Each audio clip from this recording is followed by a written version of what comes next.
अऊज़ु बिल्लाहि मिनश शैतानिर रजीम बिस्मिल्लाहिर रहमानिर रहीम अल्हम्दुलिल्लाहि रब्बिल आलमीन वस्सल्लल्लाहु अला मुहम्मदिन व आलि मुहम्मद अल्लाहुम्मा सल्लि अला मुहम्मद व आलि मुहम्मद। आज का हमारा दर्स 16 दर्स नंबर 16 है।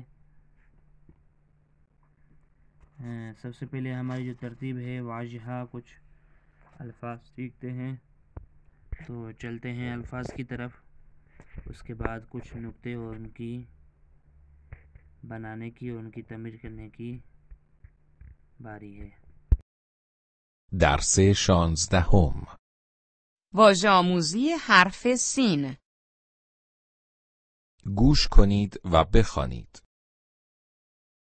سیب، مسجد، پلیس. خروس. जहाँ भी ये बोले बखुनीद यानी हतमन इसके साथ तकरार करें ताकि ये आपके लिए आसान होते जाए, याद भी होते जाए। درس 16 واژه آموزی. گوش کنید و بخوانید. سطل، سگ، ساعت. ساندویچ، ستاره، سپر، سیب. سینی، سفره، ستون، سوسک. سوزن. तकरीबन वही अल्फाज हैं जो पीछे हम पढ़ के आए हैं। और इसके बाद ये दो सफ़े तमरीन के हैं, इनका तो हमने बार बार तकरार किया है।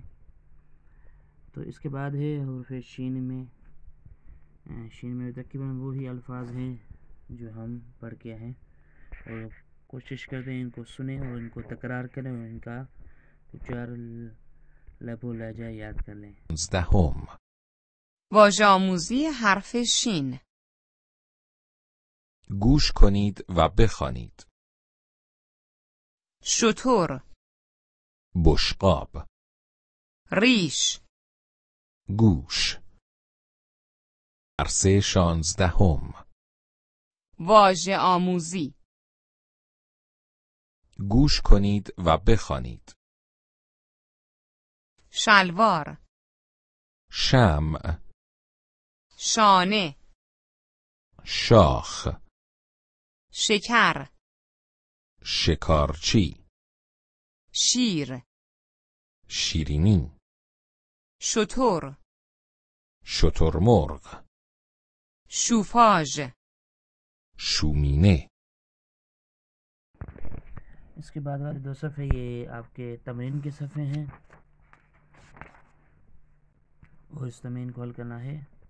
और उसके बाद आते हैं वाजिह आमूज़ी हुर्फ़ साद की तरफ।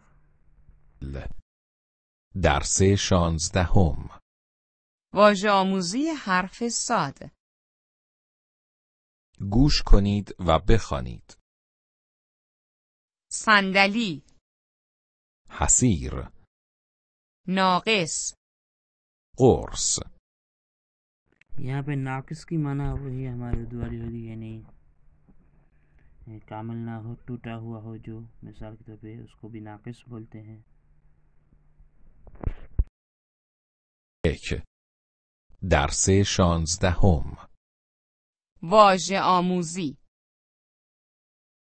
گوش کنید و بخوانید. صندلی، صحرا، صابون.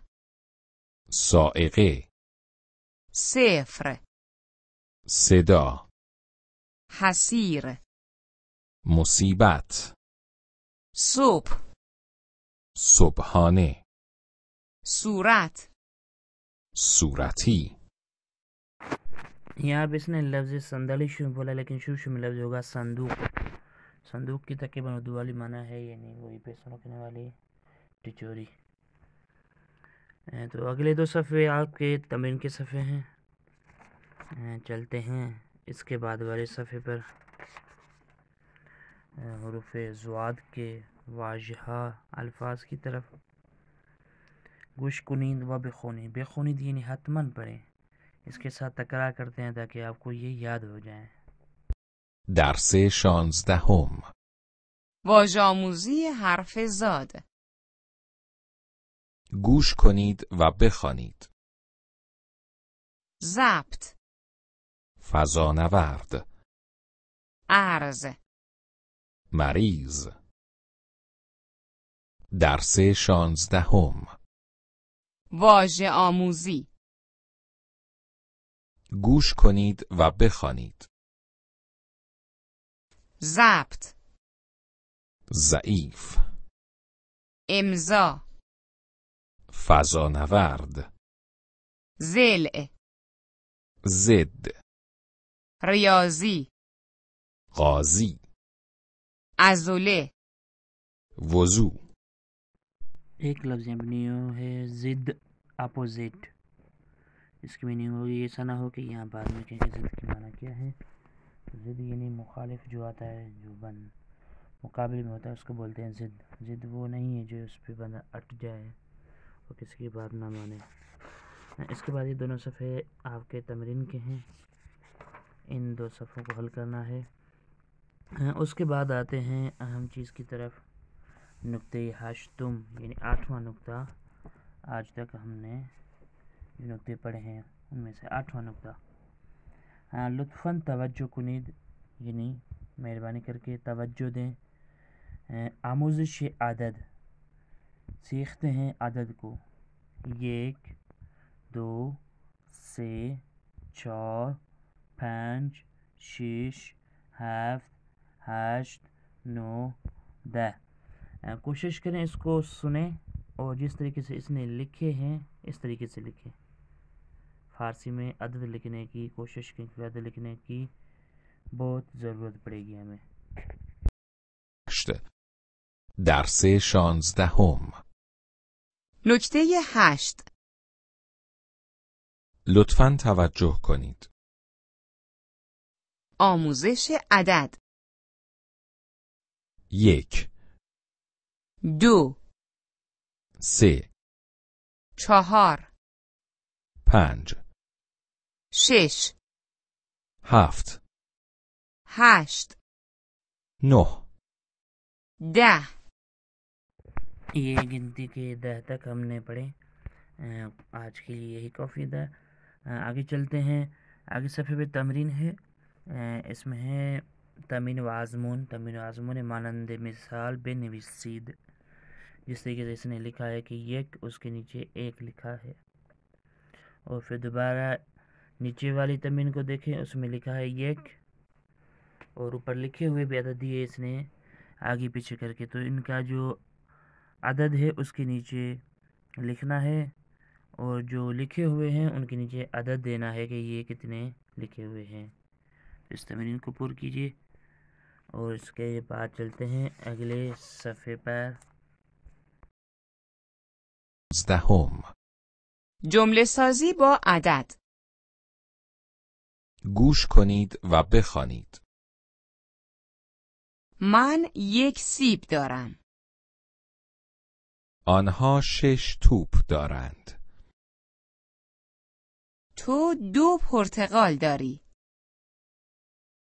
آن اتاق 7 صندلی دارد. او 3 کتاب دارد. آن حیوان 8 پا دارد. ما 4 استکان داریم. آن درخت 9 سیب دارد. شما 5 پیراهن دارید. این پسر 10 مداد دارد. यहाँ पे तमरीन में इसने जुमले साज़ी बा अदद पढ़े हैं.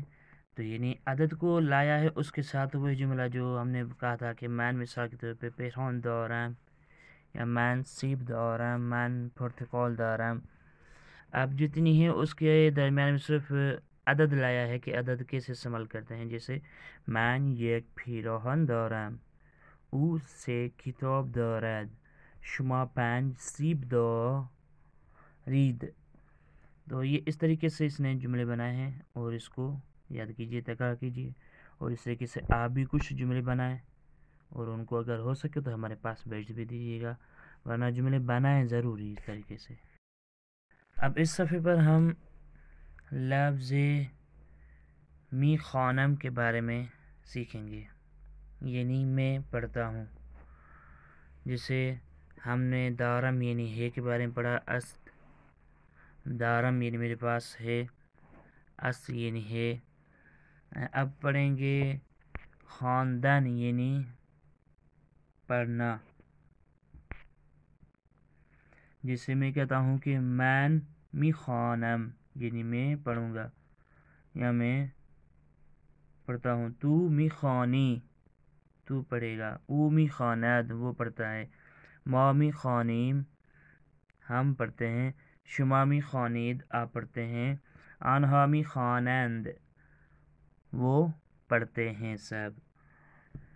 तो ये लफ्ज़ है मी खानम, मैन मी खानम, थू मी खानी, ऊ मी खानद, मा मी खानीम, शुमा मी खानिद, आनहा मी खानंद। यानी पढ़ने की माना में ही ये इसका मज़दर है खानदान यानी पढ़ना। मज़दर की तरफ नहीं जाते हैं, सिर्फ इसको याद कर लें। जैसे मैन किताब मी खानम में किताब पढ़ती हूँ, थू किताब मी खानी तू किताब पढ़ता है, ऊ किताब मी खानद वो किताब पढ़ता है, मा किताब मी खानीम हम किताब पढ़ते हैं, शुमा किताब मी खानी आप किताब पढ़ते हैं, आनहा किताब मी खानंद। तो इस तरीके से इसको बनाना है, इस गर्दान को याद करना है। मैन मी खानम, तू मी खानी, ऊ मी खानद, मा मी खानीम, शुमा मी खानीद, आनहा मी खानंद। चलते हैं, इसको सुनते हैं और कोशिश करते हैं कि याद करें। درس 16 نکته 9. لطفاً توجه کنید. آموزش فعل. من میخوانم. تو میخوانی. او میخواند. ما میخوانیم. شما میخوانید. آنها میخوانند. من کتاب میخوانم. تو کتاب میخوانی. او کتاب میخواند. ما کتاب میخوانیم. شما کتاب میخوانید. آنها کتاب میخوانند. इसके बाद वाले सफ़े पे तमरीन है, उसको भी हल करते हैं, सुनिए। درس 16 تمرین. گوش کنید و بخوانید. من روزنامه میخوانم. تو روزنامه میخوانی. او روزنامه میخواند. ما روزنامه میخوانیم. شما روزنامه میخوانید. آنها روزنامه میخوانند.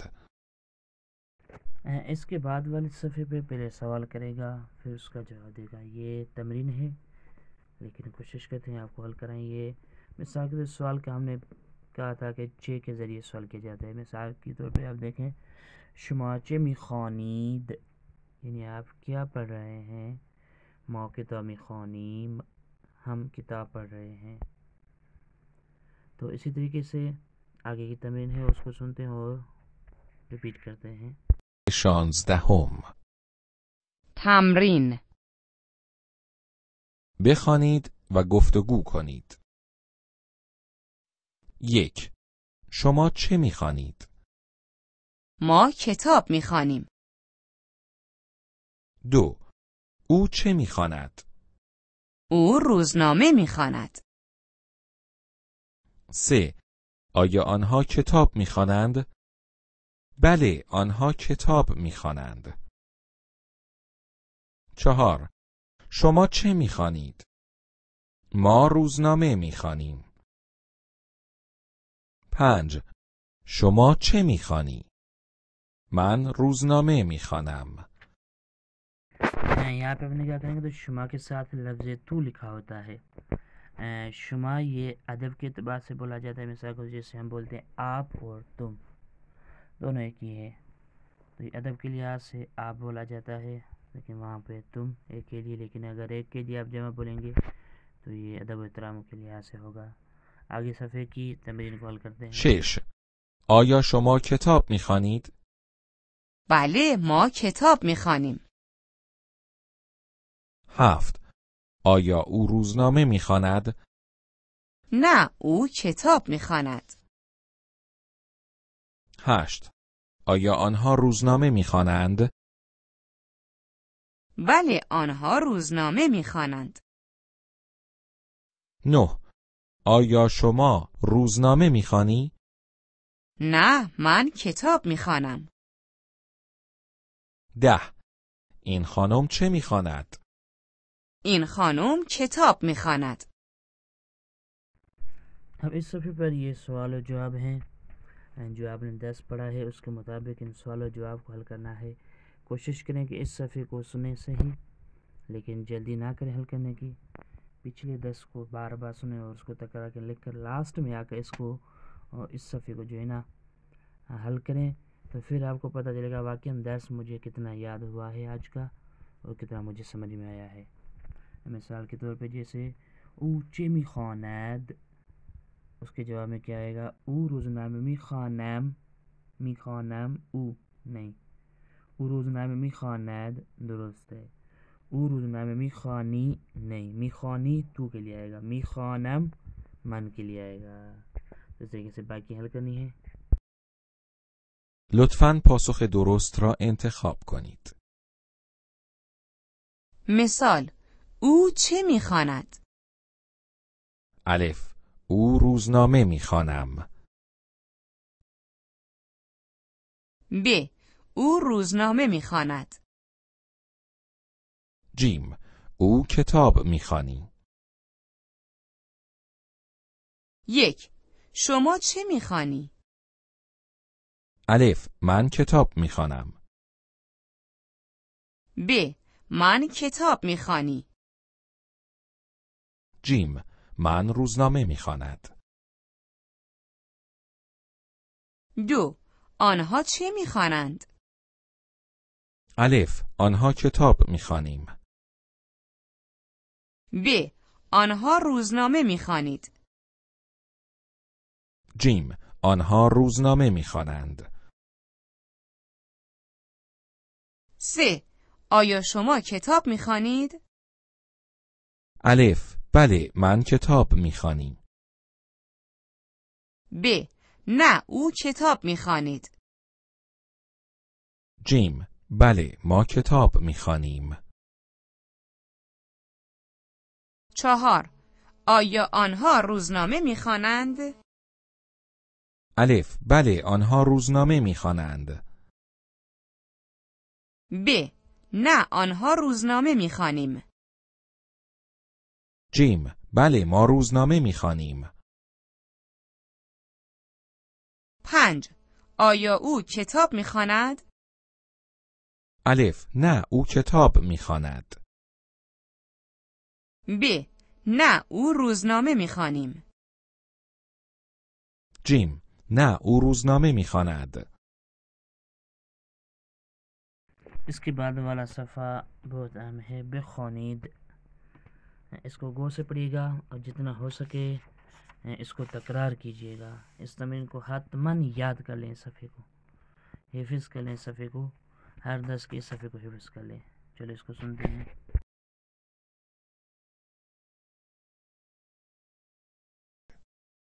درس 16.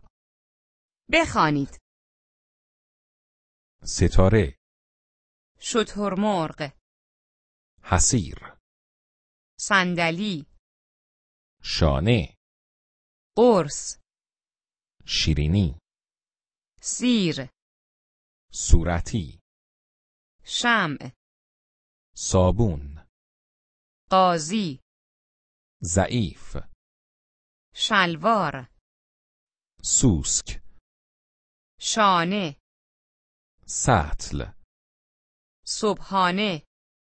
عضله. ناقص. سپر. ضبط. شکارچی. سفره. 1 2 3 4 5 6 7 8 9 10 میخوانم. میخوانی. میخواند. میخوانیم. میخوانید. میخوانند. این شترمرغ است. شترمرغ حیوان است. کاظم 4 شترمرغ دارد. من کتاب اول میخوانم. او کتاب 3 میخواند و آنها کتاب 7 میخوانند. شما روزنامه میخوانید و آنها قرآن میخوانند. این اتاق 2 پنجره و 1 در دارد. احمد در این اتاق درس میخواند. من 2 دست، 2 پا، 2 گوش، 2 چشم و 1 بینی دارم. آیا احمد روزنامه میخواند؟ نه، او کتاب میخواند. تو چه میخوانی؟ من قرآن میخوانم. ما چه میخوانیم؟ شما روزنامه میخوانید. इसके साथ ही हमारा दर्स 16 तमाम हुआ। व सल्लल्लाहु अला मुहम्मद व आले मुहम्मद। अल्लाहुम्मा सल्लि अला मुहम्मद व आले मुहम्मद।